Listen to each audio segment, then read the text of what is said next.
Matapos ma-stabilize ang kondisyon ni Don Julian Ayala, nakahinga ng maayos ang matanda sa loob ng ambulansya. Nakaupo si Nicole sa tabi niya, hawak ang kamay ng lolo. Sa labas, tahimik na tumayo si Andres. Wala siyang hinihintay na kapalit. Wala ring inaasahang papuri. Isa lamang itong tungkulin. Bago isara ang pinto ng ambulansya, tinawag siya ni Don Julian. Ikaw, iho, lumapit ka. Nagulat si Nicole, ngunit hindi siya umimik. Lumapit si Andres, mahinahon ang mukha, walang bakas ng pagmamayabang. Matagal siyang tinitigan ng matanda, parang sinusukat hindi ang itsura, kundi ang lalim ng pagkatao. Hindi ka simpleng tao, mabigat ngunit malinaw ang boses ni Don Julian. Ang kaalaman mo sa medisina, hindi pangkaraniwan. Ang kilos mo, disiplinado. At ang mga mata mo, mata ng isang taong nakakita na ng digmaan. Sandaling natahimik si Nicole. Nagpatuloy ang matanda. Sa edad kong ito, marami na akong nakilalang makapangyarihan. Ngunit bihira ang may kapangyarihan na may kontrol sa sarili. Bahagyang ngumiti si Andres. Ginawa ko lang po ang dapat gawin. Umiling si Don Julian. Hindi, iba ka. Pagkatapos ay bahagya siyang tumingin kay Nicole, na noon ay tahimik at nakatingin lamang sa sahig. Nico, opo, lolo, kung sakaling balang araw maghanap ka ng lalaking makakasama sa buhay mo, huwag kang tumingin sa yaman. Napataas ang kilay ni Nicole. Maghanap ka ng lalaking may tapang, disiplina, at pusong handang magsakripisyo. Sandaling tumigil ang matanda, isang lalaking kagaya niya, parang tumigil ang mundo. Biglang namula si Nicole. Lolo, bulong niya, halatang nahiya. Ano ba? Ngunit si Don Julian ay nakangiti lamang. Si Andres, nanatiling kalmado, ngunit sa loob-loob niya ay bahagyang nabigla. Hindi siya sanay sa ganitong klaseng papuri. Tumanggo siya bilang paggalang. Magpagaling po kayo. Kailangan pa kayo ng apo ninyo. At sa huling sandali bago isara ang pinto ng ambulansya, nagtagpo ang mga mata ni na Andres at Nicole. Hindi na galit ang naroon. Hindi na pagdududa, kundi isang tahimik na tanong. Sino ka ba talaga? Habang papalayo ang ambulansya, dahan-dawang naglakad si Andres pabalik sa madilim na kalsada. Ang hangin ay tila may dalang bagong simula. Hindi niya alam. Ang simpleng gabing iyon ang magbubukas ng mas malaking digmaan. Hindi lamang laban sa mga kaaway, kundi laban sa mga lihim ng The Big Four. Tahimik ang gabi nang makarating si Andres sa kanilang barong-barong. Ang bubong na yero ay kalaw-angin. Ang dingding ay may mga bitik. Ang ilaw ng gasera ay halos mamatay na sa hangin. Sa loob, naglalakad pabalik-balik ang kanyang ina.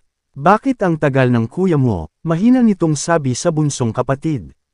Ang kanyang ama ay nakaupo sa sulok, tahimik ngunit halatang balisa. Nang bumukas ang pinto, Andres, agad siyang niyakap ng kanyang ina. Parang takot na takot itong mawala siyang muli.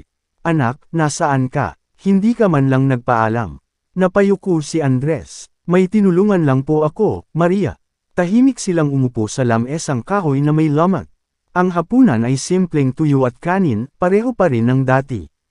Hindi nagbago ang lahat, at iyon ang masakit. Habang kumakain sila, napansin ni Andres na mas payat ang kanyang ama. Ang kanyang ina ay mas halata ang pagod sa mukha. Ipinikit niya sandali ang kanyang mga mata. 20 milyong piso. 20 milyong piso ang ipinadala niya noon para maiangat sila. Ngunit wala ni isang bakas ng pagbabago. Huminga siya ng malalim. Ma, pa, may gusto po sana akong pag-usapan. Napatingin ang dalawa. Gusto ko po kayong ilipat ng tirahan. Natigilan ang kanyang ina. Anak, anong sinasabi mo? May nakita akong maliit na villa sa gilid ng baryo. Hindi po marangya, pero maayos. Hindi na tayo mababasa kapag umuulan. Nagkatinginan ang mag-asawa. Anak, mahina ang boses ng kanyang ama. Wala tayong pera para dyan. Doon bahagyang bamigat ang tono ni Andres. May naipon po ako nung nasa serbisyo ako. Nadestino po ako sa ibang bansa. May hazard pay. May special assignments. Hindi siya nagsisinungaling. Pero hindi rin niya sinasabi ang buong katotohanan. Hindi niya sinasabi na siya ang Shadow Knight, ang pangalan na kinatatakutan sa iba't ibang sulok ng mundo. Hindi naman po malaki, dagdag niya. Sapat lang para makapagsimula tayo. Tahimik ang kanyang ina. Unti-unting napuno ng luha ang mga mata nito. Anak, ayaw naming maging pabigat sayo. Biglang tumayo si Andres at lumuhod sa harap nila. Kayo ang dahilan kung bakit ako lumaban sa digmaan. Kayo ang dahilan kung bakit ako nabuhay. Nang inig ang kamay ng kanyang ama. Gusto ko lang po, maranasan ninyo ang buhay na hindi puro paghihirap. Tahimik ang buong bahay. Tanging huni ng kuliglig ang maririnig. Maya-maya, tumanggo ang kanyang ama. Kung ito ang pasya mo, susuportahan ka namin. Ngumiti si Andres. Ngunit sa likod ng kanyang ngiti ay may apoy. Hindi lamang paglipat ng bahay ang plano niya. Alam niyang may nagkanulo sa perang ipinadala niya noon. Alam niyang may yumaman sa pawis ng kanyang pamilya. At darating ang araw, mabubunyag ang katotohanan. Hindi sa pamamagitan ng dahas, kundi sa pamamagitan ng kapangyarihan na hindi nila inaasahan. Habang nakahiga siya sa lumang papag ng gabing iyon, tumingin siya sa butas ng bubong kung saan pumapasok ang liwanag ng buwan. Mahinang bulong niya sa dilim. Simula bukas, babaguhin ko ang kapalaran ng pamilya Ramirez. Madilim pa ang langit nang magising si Andres. Wala pang tilaok ng manok. Wala pang ingay ng mga kapitbahay. Tahimik. Umupo siya sa gilid ng papag at tumingin sa kisame nilang may butas. Doon pa rin pumapasok ang liwanag ng buwan. Ito na ang huling umaga nila rito.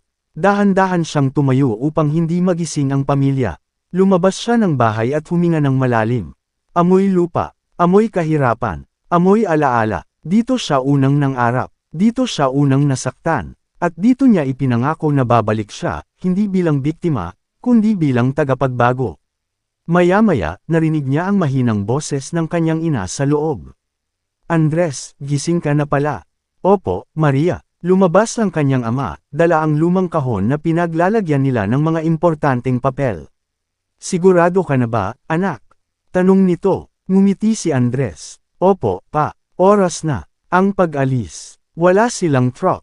Wala silang maraming gamit. 2 kahon. Isang sako ng damit. Isang lumang electric fan. Habang inilalagay nila ang gamit sa inarkilang sasakyan, nagsisimula ng magising ang baryo. May mga matang nakasilip sa bintana. May mga bulong sa kanto. May lilipatan daw sila. Baka naman umutang lang. Hanggang saan kaya aabot ang yabang? Tahimik lang si Andres. Hindi niya kailangan sumagot. Ang mahabang biyahe. Hindi ito malapit. Lumampas sila sa palengke. Lumampas sa munisipyo. Lumampas sa lugar na kilala ng pamilya niya. Habang tumatagal ang biyahe, mas nagiging maayos ang paligid. Mas malapad ang kalsada. Mas tahimik ang paligid. Mas malalaki ang bahay. Napahawak sa braso niya ang kanyang ina. Anak, baka hindi tayo dito. Ngumiti lang siya, hanggang sa, huminto ang sasakyan sa harap ng isang malaking gate. Automatic itong bumukas. Doon pa lang, nanlaki na ang mga mata ng kanyang kapatid.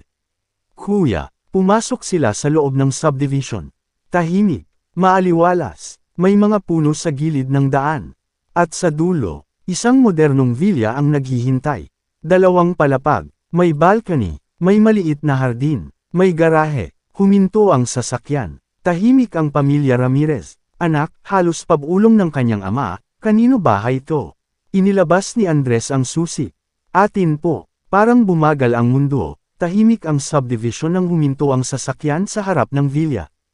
Hindi pa rin makapaniwala ang pamilya Ramirez. 2 kahon, isang sako ng damit, isang lumang electric fan. Mukha silang hindi bagay sa lugar. Habang ibinababa nila ang gamit, may marahang tunog ng takong na papalapit. Thok, thok, thok. Ay, excuse me. Lumingon sila. Isang babaeng nasa early 40s, makinis ang balat, makapal ang make-up, suot ang mamahaling dress at may hawak na branded na bag. Si Carmina Valdez, kilala sa subdivision bilang mahilig magkumpara ng yaman. Sinipat niya mula ulo hanggang paa ang pamilya Ramirez. Delivery ba kayo? Tanong niya na may halong ngiti. Natahimik ang ina ni Andres. Ah, hindi po, sagot ng ama niya. Tumaas ang kilay ni Carmina. Ah, renters. Tumawa siya ng mahina. Alam ninyo ba kung magkano association dues dito? Baka mabigla kayo. Tiningnan niya ang mga kahon. Grabe naman, wala man lang kayong proper moving truck. Napayuko ang kapatid ni Andres. Kuya, mahina nitong bulong. Ngunit si Andres ay kalmado lang. Lumapit si Carmina, hindi pa tapos. Pasensya na ha, pero may standards kasi dito. Baka magulat ang mga homeowners kapag may ganitong dating. May diin sa salitang ganitong. Tumingin siya sa ina ni Andres. Ma'am, no offense, pero baka mas komportable kayo sa mas simpleng lugar. Tahimik ang paligid. Ang ama ni Andres ay tila gustong magsalita pero pinigilan ang sarili. At doon, lumapit ang subdivision guard. Good morning po, Sir Andres. Napahinto si Carmina. Sir. Opo, sagot ng guard. Ready na po ang utilities transfer under your name. At nakaschedule na rin po ang interior designer ninyo mamaya. Nanlaki ang mata ni Carmina. Interior designer. Nagpatuloy ang guard, parang wala lang. And confirmed na rin po ang payment ninyo. Fully paid in cash. Parang nabitawan ni Carmina ang kanyang bag. Cash. Tahimik. Dahan-daang tumingin si Andres kay Carmina.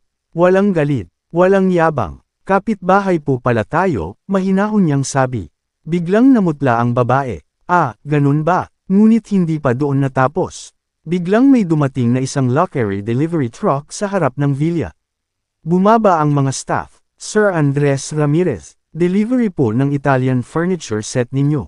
Nanlaki ang mata ng buong paligid. Italian furniture set. Tumingin ang mga kasambahay ng ibang bahay. May mga bintanang unti-unting bumukas. Si Carmina, hindi na makapagsalita. Siya na dati ang pinakamalakas mangutya. Ngayon ay tila hindi makapaniwala. Ah, may mali yata, pilit niyang sabi. Umiling ang guard. Ma'am, isa po si Sir Andres sa pinakamalaking cash buyers ng subdivision this year. Parang tinanggalan ng hangin si Carmina. Tahimik si Andres. Lumapit siya sa kanyang ina at kinuha ang kahon sa kamay nito. Ma, tayo na po. Bago siya pumasok, huminto siya sandali sa harap ni Carmina. Ma'am, huwag po kayong mag-alala. Hindi po namin sisirain ang standards ng lugar. Isang magalang na ngiti, ngunit ang mensahe ay malinaw. Hindi kami ang mali dito. Tahimik na pumasok ang pamilya Ramirez. Nang magsara ang gate, narinig ni Carmina ang mahihinang bulungan mula sa kabilang bahay. Akala ko ba mayaman si Carmina? Mas malaki pa yata ang bahay ng bago. Cash daw. Sa unang pagkakataon, si Carmina ang napahiya, hindi sa sigawan, hindi sa yabangan, kundi sa katotohanan. Sa loob ng villa, niyakap ng ina ni Andres ang anak niya. Anak, hindi mo kailangang patunayan sa kanila. Ngunit sa bintana, nakatingin si Andres sa labas. Hindi ito tungkol kay Carmina. Hindi ito tungkol sa subdivision. Ito ay simula pa lang. Tahimik ang gabi sa villa. Habang ang pamilya Ramirez ay abala sa pag-aayos ng kanilang bagong tahanan, si Andres ay muling lumabas sa balkonahe. Isang malamig na hangin ang dumampi sa kanyang mukha. Inilabas niya ang itim na telepono. Isang pindot, Shadow Knight Command, Identify, Raven 01, Connected, Commander, Update, Target, Journal, Full Background. Simula 6 na taon ang nakalipas. 6 na taon ang nakalipas. Sir, 6 years ago, si Journal ay nagsimula sa kapital na 20 milyong piso. Tahimik si Andres. Source: funds transferred through a private channel. Anonymous sender. Offshore routing. Flint Trail. Alam ni Andres, iyon ang perang ipinadala niya noon. Hindi para yumaman si Journal, kundi para tulungan itong makabangon bilang kaibigan. Ngunit habang ang pamilya Ramirez noon ay naghihikahos. Habang ang ama niya ay namamasada hanggang madaling araw. Habang ang ina niya ay naglalaba para may pambili ng gamot. Ang 20 milyon ay naging puhunan ng luho. Mga negosyong naipunder, current status. Sir, mula sa initial 20 million, ito ang na-develop niya. One Black Ember Resto Bar, isang mid to high-end resto bar sa uptown area ng Bonifacio Global City. Hindi pa sobrang engrandi, pero kilala sa nightlife crowd. May discreet VIP room sa likod. Cash-heavy transactions. To JV Prime Autohas. Car buy and sell showroom sa Quezon City. Specializes sa second-hand imported SUVs at sports cars. Inflated resale pricing. May red flag sa tax declarations. 3 small real estate holdings. 3 condominium units sa Makati. Isa ang tinitirahan niyang penthouse-style unit, rented bought branded as owned. 2 ay pina-rent for passive income. Estimated current net worth, 20 million to 28 million liquid and assets combined. Hindi pa siya ganun kayaman, pero sapat para magmukhang hari sa paningin ng iba. Pamumuhay ni Jono. Sir, lifestyle assessment. branded clothes, social media flaunting, weekend bar hopping, occasional beach trips sa Batangas. 2 bodyguards kapag nasa resto bar. Heavy gambling tendencies, behavioral profile, mataas ang kumpiyansa. Feeling self-made, tahimik si Andres. 6 years, 6 na taon niyang hinayaan. Hindi niya kinuha ang pera. Hindi siya naningil. Hinayaan niyang makita kung anong klaseng tao ang mabubuo kapag nabigyan ng pagkakataon. At ngayon, alam na niya, ang tunay na tanong. Shadow Knight, yes, Commander. Financial structure, highly leveraged, malaki ang utang sa 2 private financiers. Kapag may major disruption sa cash flow ng resto bar, mahihirapan siya. Isang malamig na ngiti ang lumitaw sa labi ni Andres. Hindi siya galit, mas mapanganib iyon. Siya ay kalmado. Continue surveillance. Yes, Commander. Phase 1. Observation only. Naputol ang linya. Bumalik si Andres sa loob ng villa. Ang kapatid niya ay tumatawa habang inaayos ang bagong kama. Kuya, ang ganda dito. Ngumiti siya. Oo, mas gaganda pa. Habang 6 na taon ang ginugol ni Jonel sa pagyayabang. 6 na taon din ang ginugol ni Andres sa paghahanda. At ang 20 milyon, hindi yon regalo, isa iyong pagsubok. At malapit nang bumagsak sa pagsusulit, ang Black Ember Resto Bar sa Bonifacio Global City ay kumikislap sa ilaw ng gabi. Pula at gintong ilaw, malakas ang tugtog, champagne sa bawat mesa, sa gitna ng VIP lounge, nakaupo si Jonel. Branded ang suot, may mamahaling relo, may 2 bodyguard sa likod. At sa harap niya, isang lalaking mas matanda, may makapal na bigot at malamig ang mga mata. Si Rogelio, Boss Rogie, Santillan, silent financier ng resto bar. Nasaan ang bisita? Tanong nito, ngumiti si Jonel. Paparating na. Sa labas, isang itim na kotse ang huminto. Bumaba si Andres. Simple ang suot, itim na polo, maong, boots. Pero ang aura niya ay hindi pangkaraniwan. Hindi siya naparito para makipag-inuman. Narito siya para maningil. Ang hindi inaasahang pagdating. Sa kabilang entrance, isang eleganteng babae ang pumasok. Si Nicole, sobrang kaakit-akit sa kanyang itim na cocktail dress. Mahaba at may kantab ang buhok. Minimal pero mamahaling alahas, matangkad, makinis, at may natural na tikas. Ang kanyang presensya ay agad napansin ng buong lugar. Hindi niya alam na siya ang target ngayong gabi. Ang plano, sa bar counter, may palihim na palitan ng tingin. Isang staff ang nag-abot ng baso. Isang patak, walang kulay, walang amoy. VIP courtesy, bulong ni Jonel kay Nicole nang makalapit ito sa mesa. Hindi siya komportable, pero naroon siya para sa isang business inquiry na ini-refer sa kanya. Ilang minuto lang, naramdaman ni Nicole ang hilo.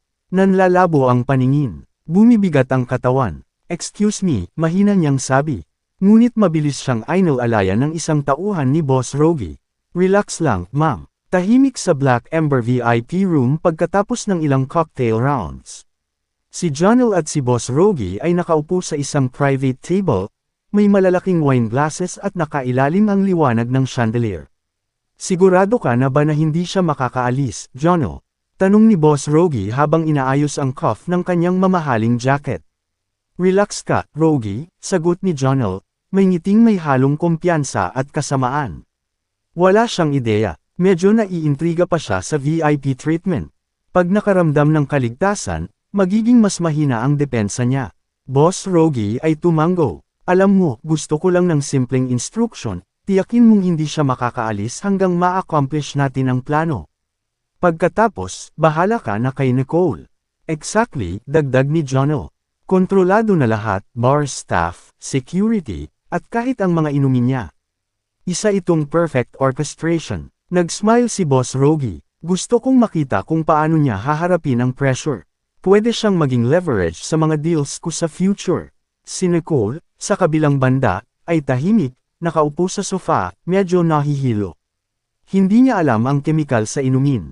Ang kanyang mata ay nagbabaka sakali, lumilindol sa halong takot at pagkalito. Sir Jonel, make sure sa sandaling ito, walang makakaalam, sabi ni Boss Rogie. Dito na lang siya sa table. Kontrolado ang lahat, walang kalaban, walang saksi. Lumapit ang dalawa sa sofa, nagbubuo ng plano sa bawat galaw. Sa bawat hakbang, ang bawat sandali ay meticulously orchestrated. Ngunit sa di kalayuan, sa pintuan ng VIP lounge, may lumabas na silweta. Tahimik, nakalakad ng hindi halata. Si Andres. Hindi siya ordinaryong lalaking dumating.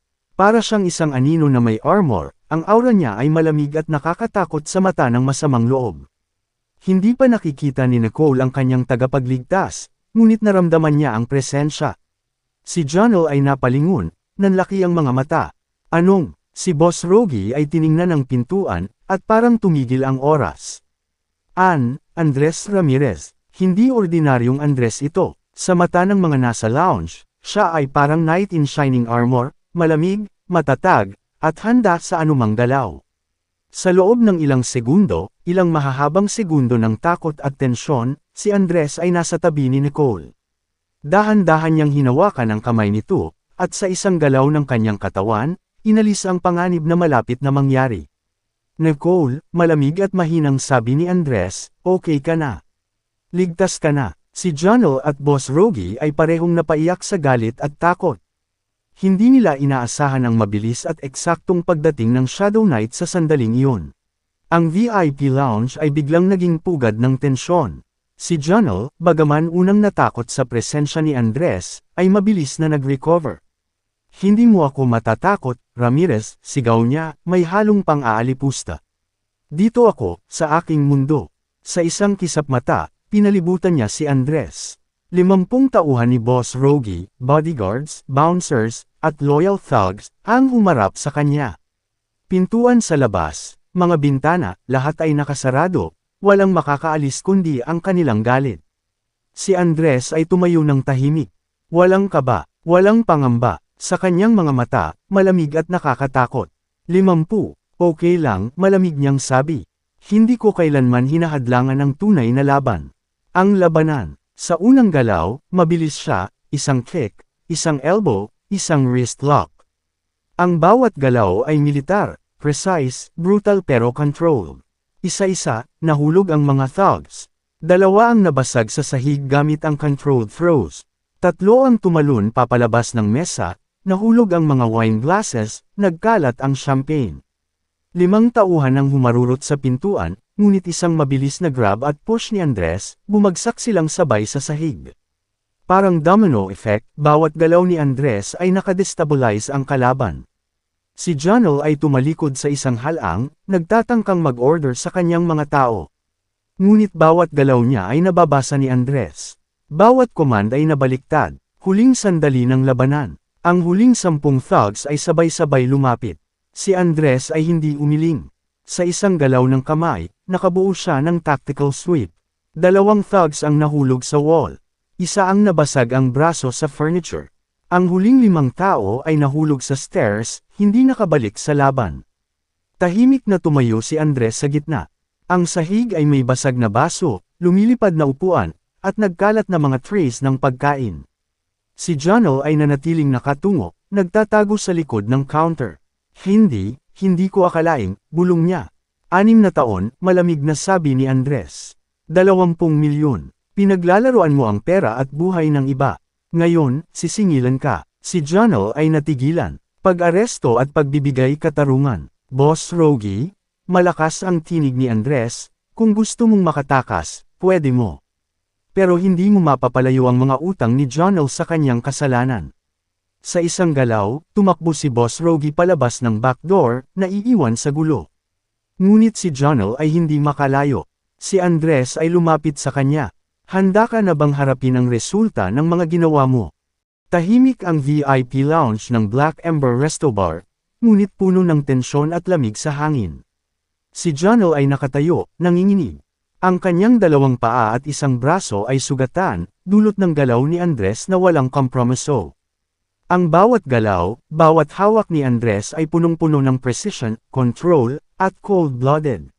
Si Johnel ay nakaramdam ng matinding sakit sa kanyang mga paa. Bawat hakbang ay parang sunog sa buto, at ang bawat galaw ng braso ay nagpapaalala sa kanya ng pagkatalo, kahihiyan, at hindi niya makontrol na takot. Hindi niya maisalba ang sarili mula sa sakit na dulot ni Andres. Ang katawan niya ay nanginginig sa galit at takot. Hindi mo pwede, hindi mo ako kayang talunin, bulong niya sa sarili. Ngunit bawat titig ni Andres ay parang yelo sa kanyang utak. Alam ni Jonel, sa loob ng kanyang puso, na wala siyang makakalaban. Ang bawat galaw ng Shadow Knight ay puno ng disiplina, years of combat experience, at kakayahang manakot kahit sa katahimikan. Si Jonel ay humarap sa realidad. Dalawang paa niya ay hindi na maayos na gumalaw. Ang bawat hakbang ay nagpapahirap sa kanya, at bawat galaw ay puno ng kabigatan ng kanyang pagkatalo. Ang braso niya, na dulot ng galaw ni Andres, ay pilit na ginagamit niya para humawak sa mesa, ngunit ramdam niya ang pagkapinsala at limitasyon sa bawat kilos. Kahihiyan at takot ay sabay na pumapasan sa kanyang dibdib, hindi lang siya nadapa sa negosyo, kundi nadapa rin sa karangalan. Ang bawat segundo ay parang walang katapusan. Ramdam niya ang kabigatan ng lahat ng maling desisyon, ang pinsalang idinulot niya kay Nicole, at ang panghihina ng kanyang sarili sa harap ng lalaking ito. Habang nanatili si Jonel sa sahig, si Andres ay tahimik lamang, kumonekta sa kanyang global financial hub. Sa loob ng 10 minuto, lahat ng negosyo ni Jonel, ang Black Ember Resto Bar, Auto House, at lahat ng real estate holdings, ay nagbangkarote, frozen, at nairclaim sa ilalim ng legal at financial litigation. Ang staff, investors, at mga bisita ay nanatiling nakatingin, hindi makapaniwala sa biglaang pagkawalan ng lahat ng assets. Ang imperyo na itinaguyod ng 6 na taon ay naglaho sa loob lamang ng 10 minuto. Si Jonel ay nanatiling nakatayo, nanginginig, nalugmok sa galit, kahihiyan, at sakit na hindi lamang pisikal kundi sa ekonomiya at reputasyon. Alam niyang wala siyang puwang para tumakas o makipaglaban. Sa kabila ng lahat, sa huling sandali bago lumabas si Andres, tinanong ni Jonel ng nanginginig. Sino ka talaga? Si Andres ay tumalikod, tahimik, at walang emosyon.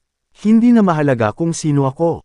Iniwan niya si Jonel sa VIP lounge, nalugmok sa matinding sakit, takot, kahihiyan, at pagkawalan ng lahat, pisikal, financial, at reputasyonal. Ang mensahe ay malinaw, walang sinuman ang makakatalo sa Shadow Knight, at bawat maling galaw ay may kabayaran.